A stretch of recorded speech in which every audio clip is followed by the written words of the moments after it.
moving on to the officer-involved shooting. Could you tell me, that happened before I got here, do you know the details of that? The officers were investigating trying to arrest a person on a warrant, on a probation violation warrant. That person jumped into a vehicle as the officers were approaching the house. The vehicle took off. One of our officers was standing in the street at the time. The vehicle was coming at him. He was able to stop the vehicle, and when he was taking the person out of the vehicle, as he was holstering his weapon, accidentally discharged, striking the male in the arm. And how could that happen? Like, could his finger may have accidentally been... I didn't do the investigation on that part. That part of the investigation was turned over to the state so that we would have a separate agency looking at all the aspects of the investigation. So I'm not sure how it happened. I have not seen the state investigation yet. Okay, and you said Officer Christopher Berger, 36-year-old, he's been on the force for more than 7 years. He was on paid administrative leave for 2 weeks. Could you tell me why he was on the leave? Just mainly for the health and safety of the officer, to see that he was okay. It's a traumatic event, a very traumatic event, when somebody gets hurt or shot. So we wanted to make sure that he was okay and fit to come back to duty.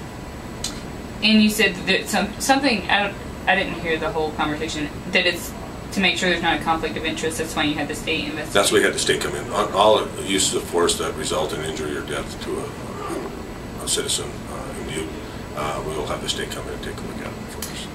Okay. Do you know why it usually takes so long to identify the officer? Like I said, we turned the investigation over to the state, so it was the state was the investigating agency, so they're the ones that were to release the name. Okay. So you guys, like, you chose not to, or you just weren't allowed to? We chose not to. We thought it wasn't our duty at that time to release the name, but once the state was done with their investigation, they were the ones to release the name. Okay. Do you expect any sort of case against you or Berger from the suspect that was shot? That's up to the suspect. That's up to the victim that was shot.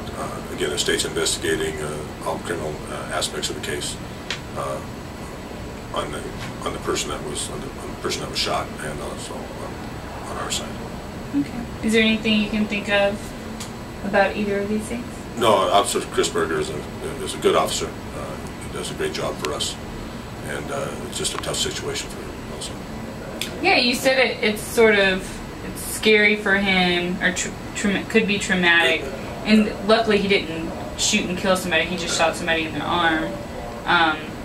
So how could that, it's not as traumatic as shooting and killing somebody? I don't know. I can't say that it's not as traumatic. All I know is that it's been the practice of this department over the past several years to take care of our officers that way. If they're in a traumatic event, whether it's a car crash, suicide, whatever, that we make sure that the health of our officers is paramount, and that we get them the care they need. And what is it's traumatic anytime you have to use your gun, or you're in a scary situation. Could you just talk about that? Yeah, over the past several years, we've been very lucky in Butte. Our use of force with the firearms, or taking a life with the firearm, has been very rare.